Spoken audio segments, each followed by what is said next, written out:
day, Hang on. Meticulous Moments audience. Thank you so much for joining us for yet another enlivening session here at the Meticulous Moments podcast, where we facilitate community upliftment through leadership development.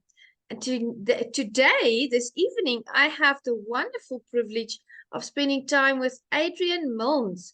And for once, I'm not ahead in time. He is actually a few hours ahead of me because he is in Australia and I'm in South Africa. So we just want to welcome you here, Adrian. Thank you for making time for us today. Adrian is a screenwriter. He's doing amazing things out there, and we are going to have a lovely conversation. Welcome. Thank you. Good to talk to you. Absolutely, absolutely. And I just want to give a shout out to Stephen Sattersfield, who made this connection for us. Thank you, Stephen. You're an amazing friend. And, you know, he is just doing also in his area, he's doing amazing things out there. So thank you for the connection. And Adrian, I want to ask you, you know, I know you wrote Adrenaline. I know you wrote Bloodthirst. I saw a post about Andromedawars. Tell us a little bit more about those projects. We would love to learn more. Well, I'll go back to where I first met Stephen Satterfield. He was an executive producer on Bridge of the Doomed, the first movie I did with Robert Lasardo and Michael Paré. And he's also got a small part in Bloodthirst. And he's in Adrenaline as well, with the biggest part so far, and he's really good in that. He plays like this evil doctor, and he's really good. And like, if you go to the German Amazon page, it's got like a reasonably small picture of like Louis Mandylor and a big picture of him. They're really trying to sell him. He's got a good look. He does a good job. He's really, really good. So yeah, I think when Bridge of the Doomed sort of started, he sent me a message because he was trying to write as well. And we've just kept in touch. We seem to sort of keep on bumping into each other on the next project and then the next one. So I'm sure I'll see him around a few more times. But like all of these movie people, I've never actually met him face to face. So I'm over here in Australia and they're all scattered around the world. But maybe one day. So you wrote these screenplays, and tell us, how do these ideas, you know, what's your secret sauce to getting these ideas? Do you wake up and you have the screenplay all figured out? Does it take a long time? You know, details of how you put it together. Well, the ones I've been selling lately, like the director, like Max Kirchy, he'll have like an idea and we'll knock around for a while. And he goes, okay, let me see if there's any interest in this. And he'll go to an investor or a producer and or the distributor, and they might go, no, not that one, or yes, okay, let's do that. With Adrenaline, we had this idea, we just thrown around, and like nothing happened for like 2 months. Then one day he goes, yeah, you remember that story we had? He says, well, we've got the money. We've talked to Louis Mandylor. He's available in 2 months. Can you write the script in 2 weeks? I go, oh, okay. I mean, all we had was like a couple of lines. We didn't have like a treatment or a whole plot or anything. So I thought, okay, time to get working. And fortunately, it worked out all right. But a lot of these movies, they're written on assignment, because like, rather than just like pay me to write a script, then see if there's any interest, they just float the general idea first and say, okay, what do you reckon? Then if it's all set in place, they've got an actor who's interested, they've got like the distribution, they've got a producer, you know, when they know it'll all work, then they go, okay, off you go, write the script. There's no point. They'd rather have it that way rather than make the movie then find out nobody wants to watch it, you know? Makes sense. It's, well, there's a lot of money involved, you know? So it's all about making sure you get your money back. Yes, that return on investment. And was Adrenaline shot in Romania, I think? It was Romania, or where did Yes, it was. Romania? Okay. It was Romania. Yeah. It's a great place to film there because Yeah. one, it's cheap.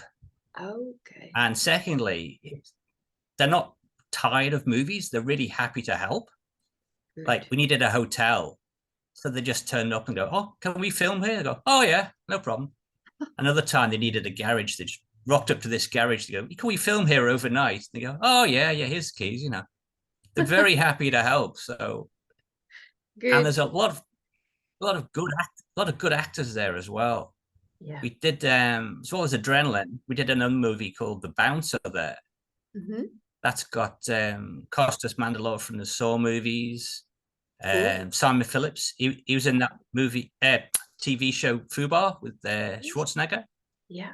So Which that's another good movie.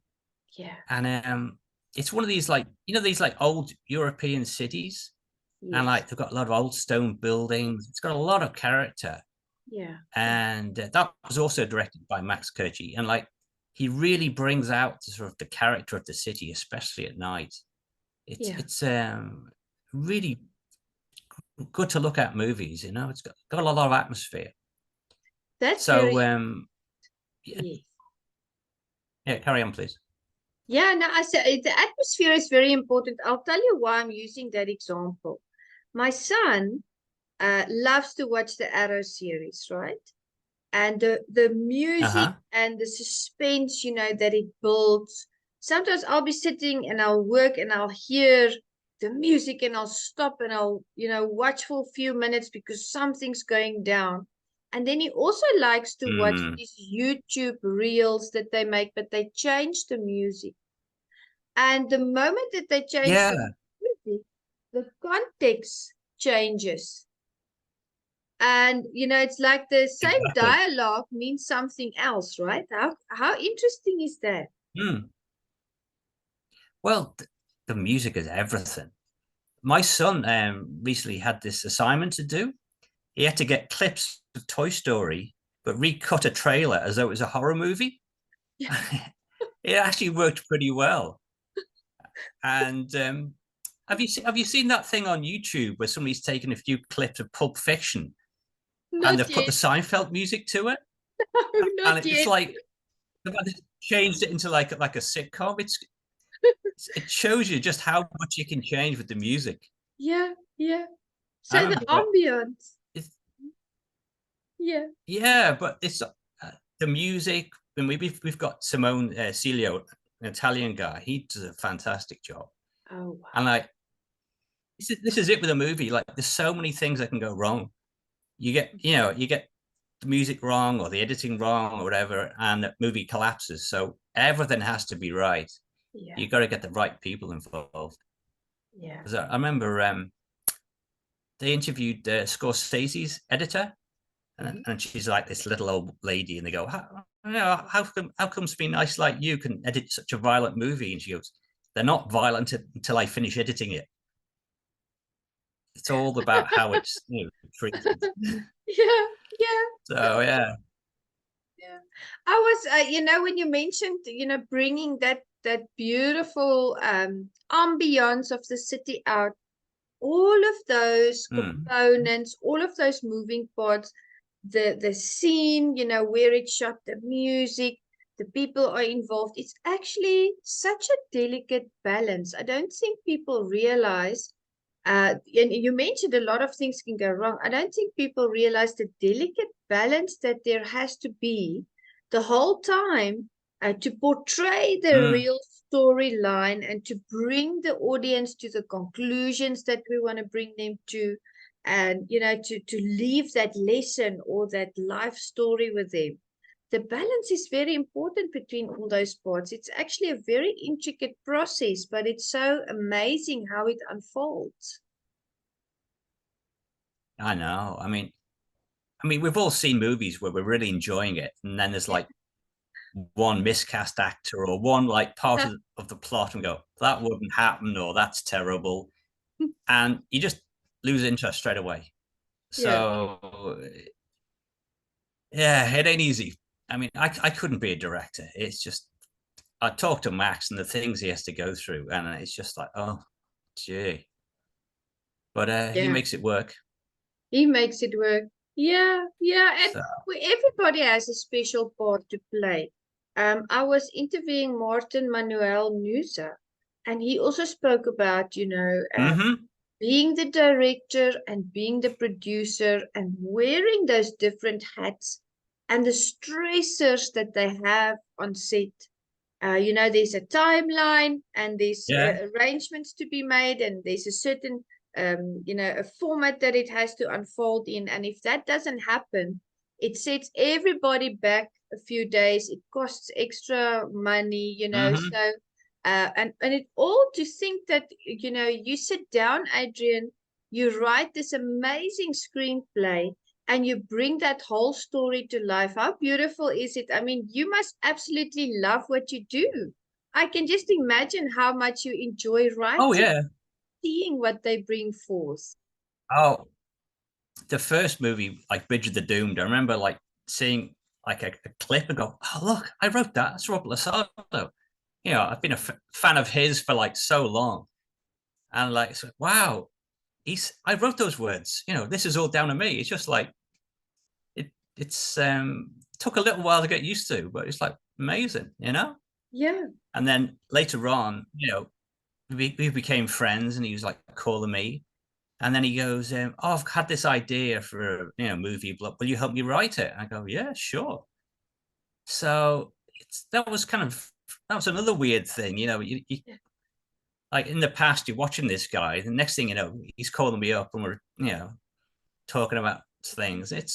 Yeah. It's one of those things you just wouldn't have expected to happen. But so anyway, that was a movie called American Trash. That's been filmed. Hopefully that'll be out next year. That's a kind of like a bleak drama, I suppose you could call it. Mm-hmm. But he said, "Look, I'll send you what I've got, and then we can work on it from there." He had like the beginning, a bit of the middle, and the end. Yeah. And he sent all these notes and stuff, and I typed it all up, and it came to about 30 pages. Mm-hmm. So I said, okay, well, we need another 60 pages. So I said, Yeah. I'd go, how about a scene where this happens? And he goes, oh, yeah, we could do that, rah, rah, rah. And like, we talk through all these things, and then he'd write it, and I'd type it up. Because like, this is like a passion project of his. He's been working on for so long. Everything had to be just the way he wanted it. Yeah. And I think some of the characters are based on people he's known. So Wow. yeah, he was really, really wanted to get it done perfectly. And I think we got it done. He was happy with it. It's been filmed, and it's just in post-production now. Should be finished soon. Yes. So that'll show it like a new side to him, because quite often he's always like cast as like a Mexican gangster or whatever. But well, he is, isn't he? I mean, that's how often you see him. But there's a lot more to him than that. Yes. And he's a properly trained professional actor with a wide range, but he just doesn't get to show it a lot. Mm-hmm. But he also he played the vampire master in Bloodthirst, and he just Oh. ran with that role. Oh, wow. Yeah, because we sent him the script, and I had like another role for him in mind. Yeah. And he goes, "No, I want to be the vampire master." I'm going, "All right." And like, he just ran with it. He's just incredible. Oh, wow. That's out. Yeah. That's out Halloween. Yeah. Good timing. 31st of October. That's also got Costas Mandylor in it, and Tara Reid. Oh, fantastic. So as far as I know, it's just America and Canada for now. Mm-hmm. But it'll be playing other places sooner or later. Yeah. But yeah, that's going to be a good movie, and that's taken a while to come out as well, because various paperwork problems in post production and whatever. But done, it's coming out. I've seen it, and it's a good movie. I'm really happy to see it out. Fantastic. Shout out to Robert Lasardo, absolutely, and all the amazing people that Adrian has named here. And there's two things that I'm not scared of many things, but there's two things that I do not like. And that's, I love watching movies about it, but I always think to myself, if I had to face one of those, I would not know what to do. And that's a vampire and a zombie. I do not, I love the movies, but I never want to meet them. Oh, my son said, "Oh, let me watch, Bridge of the Doomed." When it came, I said, "Where do you want to see it?" So I go, "All right." So I put it on. Like, this is like middle of the afternoon. Yeah. The zombies came on the screen and we went, "Ah!" and ran out of the room. And it's like, he says, "I wasn't expecting it to be that scary." So it's like, "Okay, I warned you." So yeah, yeah. I guess it's the but fact that yeah. I'm just saying it's out. That's out on Tubi now. TUBI.TV. Yeah. It's free with adverts if anybody wants to watch it. Go and watch it, guys. Yeah, that was Yeah. It's probably caused him some childhood trauma there, but he asked for it. The problem with vampires and zombies are they don't want to die. They just keep coming back. That's the problem. But that's what makes it so exciting to watch, right? Yeah. Well, both those movies are directed by Michael Sue, and he did a good job, I must admit, because when they were filming it, I saw a few of these behind the scenes shots. I'm going, oh, well, that looks a bit rubbish. But then you see what's on the screen, and it was like completely different. Oh, and he's also the cinematographer, and it looks gorgeous. So yeah. Andromedawars. Really, really amazing. Yeah, tell us about Andromedawars. What is the Andromedawars? Andromedawars. Oh, pronunciation. Yeah, that's a science fiction movie. I'll tell you how this came about. This is like a science fiction idea, like Max had, and we weren't going to do it originally. We were going to do this other movie called Death Rider, but that was going to be filmed in the desert outside of LA, and we're all ready to go. And then, like about 2 weeks before filming, it just started raining. And the forecast was just for rain and rain and rain. And Max was going, "I don't believe this. It's raining in the desert." So I said, "Well, we've got all the cast and crew sort of like lined up. We've got to do something else." So he goes, "I know, we can do the Andromedawars movie, Yeah. the science fiction one." I go, "Okay." So he had the story pretty much all worked out. So I wrote that pretty quickly, and then he knew people who had like old sets lying around from like the TV show Firefly and other science fiction movies. So we were able to like reuse them. So it looks pretty good, and because we didn't have to pay for them to be constructed. Yeah, we got a lot of value for money on that one. Yeah, this is like I suppose you could say it's like a battle across the stars sort of thing. There's like the evil empire and there's a rebellion and that sort of thing. Yeah. So, but this is probably our best looking movie because we've got these really great sets. The people doing the special effects, they're doing it for like deferred payment, so it's really good. It's going to look fantastic. Oh wow! Yeah, and it's got Matthias Hughes in it, and also I don't know if you know Chuck Liddell, the mixed martial arts fighter. No, he's in it as well, and he's got but he's like a proper fighter, and he's got the real screen presence. He looks like he's made from stone. He's just like, you think, wow, if you punch that guy in the chest, he wouldn't even feel it, So it's great having him in the movie. Yeah, absolutely. I wondered about this afternoon, Adrian. We have childhood dreams, and sometimes we become what we dreamed we would be, and sometimes we become something completely different. And in other instances, we become something different and then we end up doing what we always dreamed we wanted to do. Like, for instance, the reason why I mentioned that is 2020 with COVID changed a lot of things around the world. I was in the ministry at that time. I was pastoring a congregation and I had very in-depth discussions with people during online counseling, trauma counseling, and a lot of people changed their lives. They realized how fragile life is, and they just dropped everything and they started pursuing their dreams. And others were kind of stuck in a rut and too fearful to move. What was your childhood dream? What was your journey up to this point? Well, originally I wanted to be like a sort of a rock musician, but that didn't work out. When I was about 20, I was living in England and I had a day job as an electronics technician. And I was playing in bands and also writing just science fiction, not for the movies, just, like short stories and novels. And I never thought, I just never thought I could, you could write for the movies. It's just seemed too big a dream. Yeah.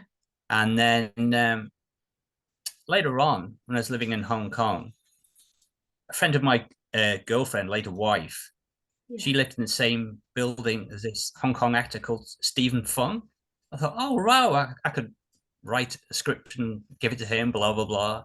Wow. And that's what got me thinking about writing for the movies, because before I just didn't think it could happen. Yeah. But then, and then I looked into things and realized, oh, okay, now, recently they've started, accepting stuff from overseas and email and all this sort of stuff. So yeah. But like when I was like a little kid in England, that was just another world. I would never have thought that would have happened ever. But it's worked out pretty good. Like I said, like when I was a kid watching Robert Lasardo, if somebody said, oh yeah, he'll be giving you a phone call and you'll be on the phone talking about life, the universe and everything, and working on a script, I just wouldn't have believed it. So yeah, it's worked out well. Yeah. And I'm hoping bigger things are going to happen because we've got the American film market coming up in November. Yeah. Max has got, a few things to pitch, from us and a few people to talk to. So I'm hoping things are going to get started again because, you know about the strikes, the writer's strike and the actor strike?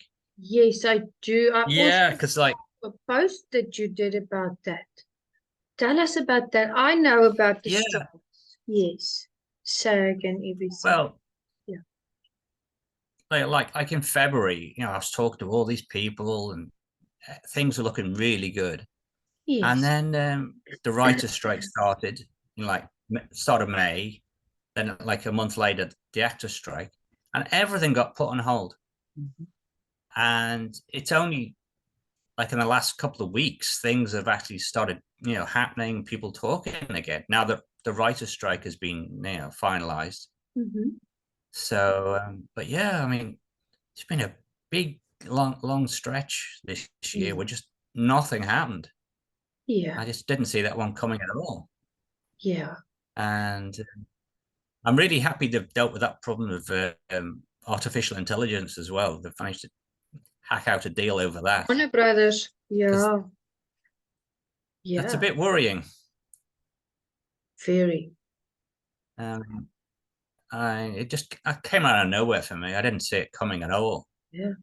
Yeah. So I saw you posting about it and I was wondering which way that would go. Which way has it gone now? Because I know Warner Brothers was, talking about the AI and putting that in more and more and AI-driven film management systems.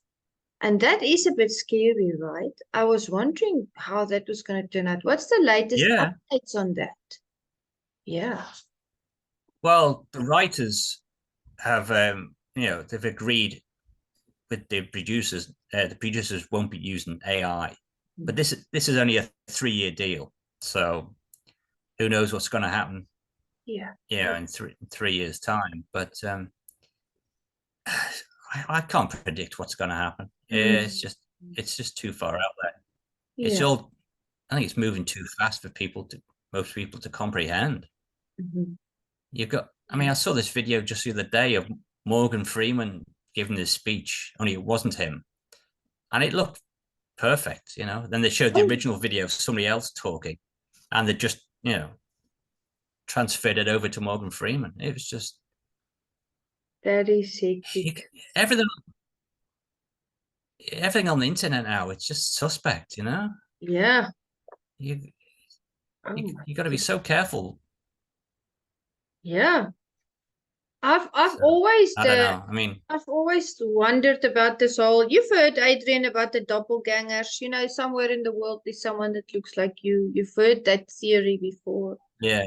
And CGI is amazing, and all the computers that they use, everything that they use in the movies for us to really dive into that story and feel like we are there, and it's amazing. But when I start hearing that someone else is reading the script, but they, it looks like Morgan Freeman, that starts to worry me just a little bit, because, what's real and what's fake now. Yeah. Well, with the movies, it's one thing, but I mean, Tom Hanks recently made a statement. He was saying there was some video going around of like a video that looked just like him, like advertising something. And he goes, "It's not me." But oh my God. So dangerous stuff. And like, all it needs is some politician to be like, copied, and I don't want to go there, The big red flags going I don't off know. here. Sirens, guys. I know. I thought this was going to be a happy chat, but I'm kind of getting all doom and gloom here. Ask you a happy question. I wrote it down. I noticed that you love jazz, because I saw a post about Deep doing a jazz version of Smoke on the Water. Tell us about that. You love jazz. That's interesting. I just came across that.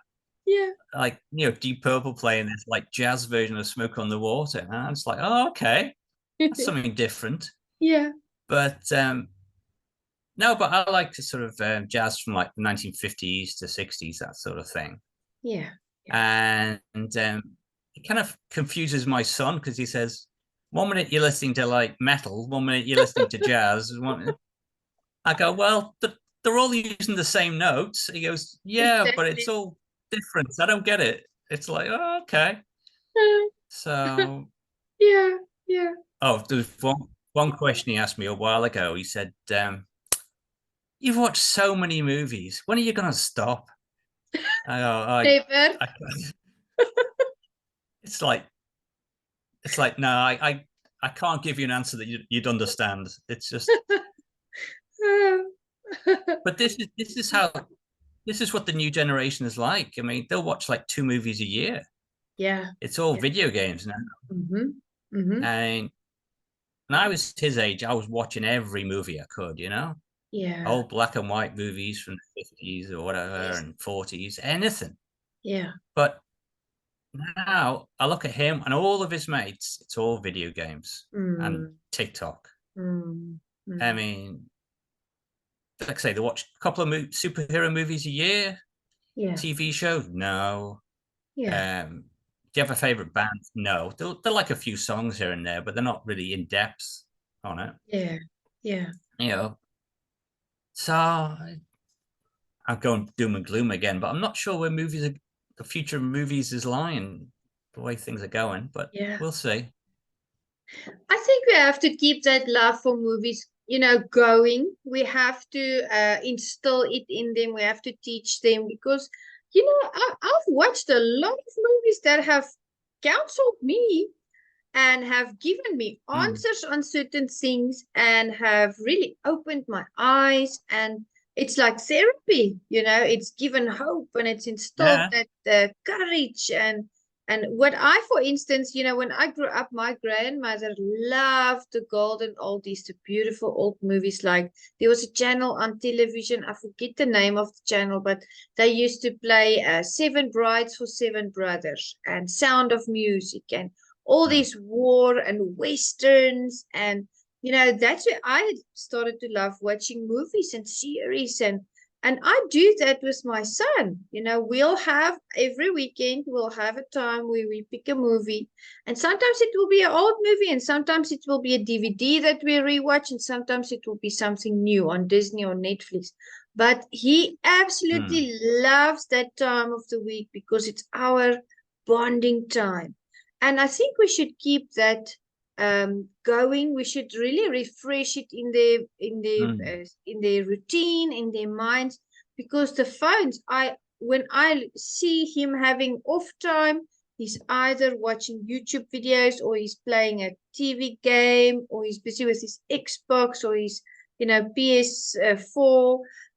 So we have to like pull them in a little bit, bring the reins in a little bit and keep that going, I think, because the world has changed.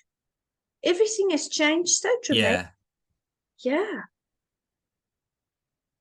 I mean, I was watching this documentary on the Appalachians, and like they were saying, "Oh, what are kids doing?" Blah blah blah. And he says, "Oh, they're all on TikTok. They're all playing video games at home." I go, "Oh yeah, this is just the way the world is now." That's it.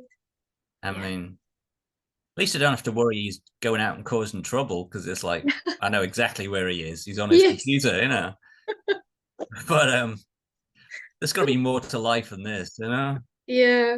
But maybe things will change over time. Yeah. I'm keeping an eye on things to I see hope. where we go.